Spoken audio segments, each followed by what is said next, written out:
you often wonder, what's the point of this? The stress, the drama, the constant going back to the drawing board to tweak your business model. And I can tell you many entrepreneurs say, you know what, it's not worth it.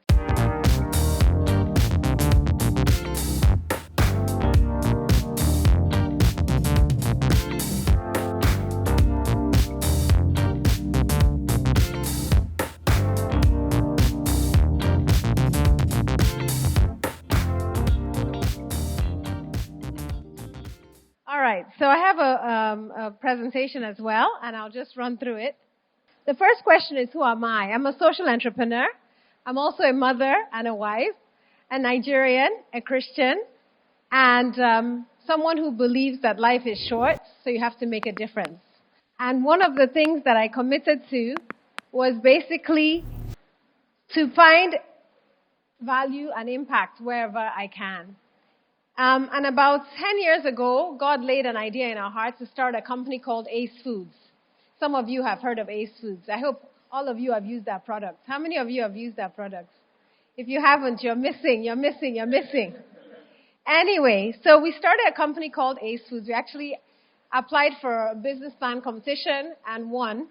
And we're one of the 14 finalists. And the company was really set up to do a couple of things. First, to address the high rates of malnutrition in the country. When we started, it was 41% of our children were malnourished. That's 1 out of every 3. And when you're malnourished, it affects brain development. The second reason was because 40 to 60% of fruits and vegetables go to waste. And just couldn't understand why we had such a high rate of waste. And then the third was that whenever I went to our grocery stores, I only saw imported products. And as a child, I remember eating made in Nigeria, proudly Nigerian products. And so we wanted to address this issue. So we started a company called AACE Foods. Now, when we started, and when we actually won the business plan competition, our first products were going to be jams. So we were going to create jams, and I like jam. My mother is American. I'm sure some of you have guessed. So I used to eat jam growing up in my fridge. And we used to have mango jam, pineapple jam, papaya jam, and there's even agbalumo jam. In fact, agbalumo jam, or we call it udala jam, is actually the best jam because it doesn't require pectin, and it's actually phenomenal. And I used to live in Senegal. Actually, the idea for AACE Foods came when we lived in Senegal.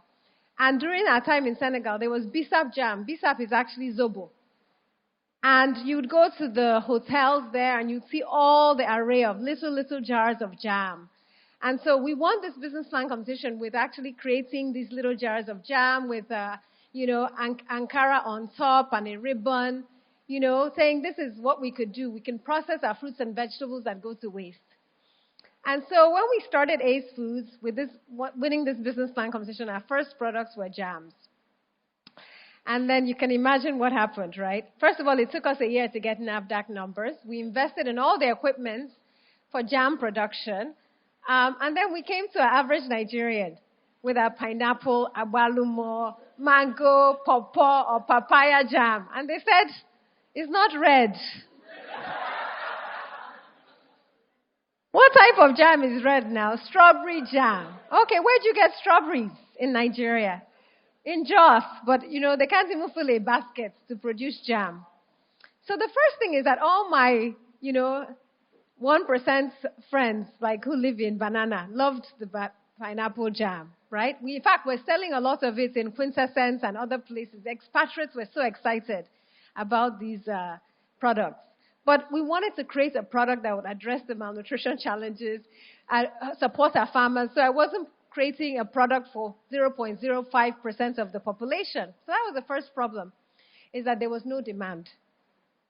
So we said, okay, we'll have to create a red jam. That's what Nigerians want. So we came up with a mixed fruit jam that had pineapple, oranges, and a range of other fruits, and a little red coloring. Because watermelon, which was now the basic component, is not a very bright color. I'm sure you've seen watermelon jam. Watermelon juice is not very strong and potent. And then so we took it around, and people said they like it, but the price point was very, very high because we realized that most people who actually buy jam in Nigeria don't realize that the jam that's imported is actually flavored water with sugar. So when you start putting fruits into products, the cost of it basically goes up. But that wasn't even only the only problem. Jam is usually in glass jars. And in Nigeria, there are two major companies that produce glass. And they have orders for the next 10 years. Because their biggest customers are Nigerian breweries and Nigerian bottling company. So we went to visit them and they said, guys, if we're going to take your order, get a mold, but you have to at least commit to 1 million jars. And we could not commit to 1 million jars. So we started going to dump sites around Lagos to basically collect jars. And we were sterilizing them and recycling them. But then we completed all the dump sites and got all the jars that were possibly there. And there were no more jars available to us. So then we started using plastics. But then when you use plastics, the shelf life is much shorter, between 3 to 6 months. So you can't get it very far, and it's limited. The third challenge that we faced, beyond the packaging, was that when we wrote our business plan, sugar was 6,000 naira a bag. But as you know, in Nigeria, we have a monopolistic industry. So the sugar price went from 6,000 naira a bag to 12,000 naira a bag overnight. I even approached one of the monopolists to ask what happened, because I've looked at the global prices. It has not doubled. It's gone up by 6%. Why is it doubling in Nigeria? But that's a story for another day. And then the fourth challenge was that after we looked at everything, we said, okay, maybe we can just do bulk and supply to, the fast food companies that make donuts, the bakeries that make, have a layer of jam. But the challenge with all of them is that they said, it has to be 2,000 naira per kg. So you can't use fruits. And we looked back to our mission and our vision and said, the time we start producing water and sugar and flavoring, how are we helping the agricultural sector? How are we improving the nutritional status of our people? If nothing else, we're actually killing our people. So, was it a fuck up? Yes. I've never used that word, or very, very rarely. Okay, so it was a product failure, 1 full year. 1 full year. Now, if you were me, would you close down the company? Maybe. It's tough, right? It's tough.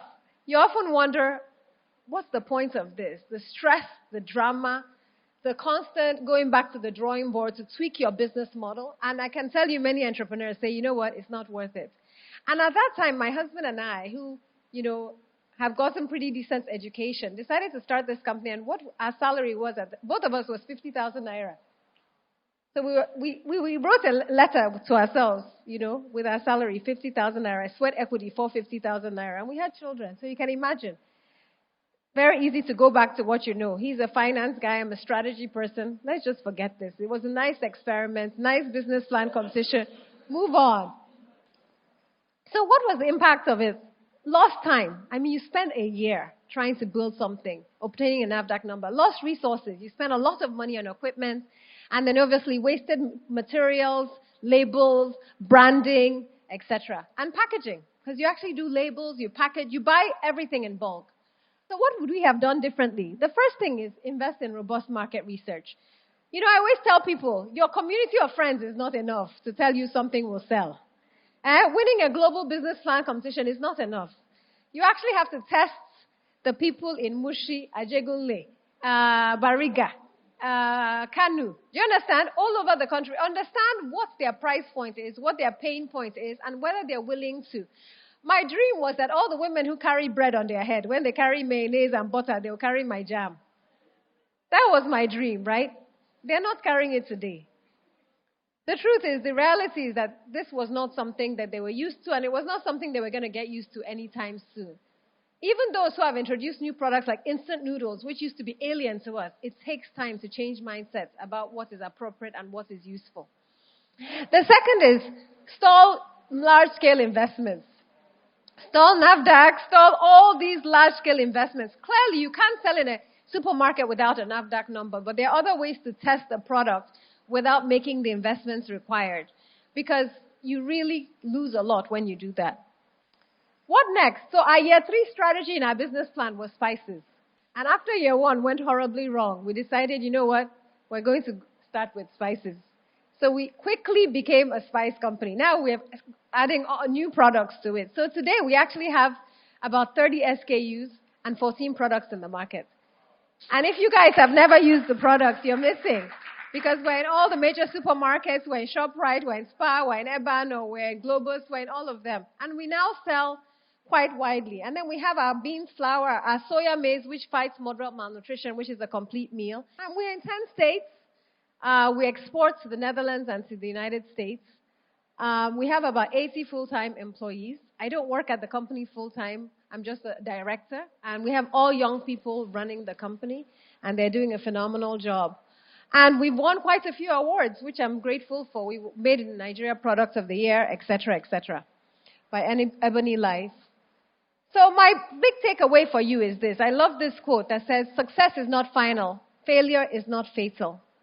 It is the courage to continue that counts.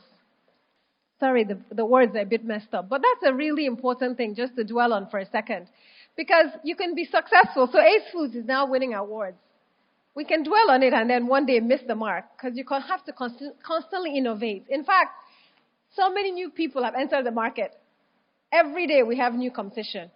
Right? Even some of the people we supply to. And if you think you haven't eaten AACE, if you eat many of the fast food companies, we actually supply in bulk in 25 kg bags to many of the fast food companies, many of the noodle companies, and quite a few of the people that you know, large multinationals, use us for their inputs.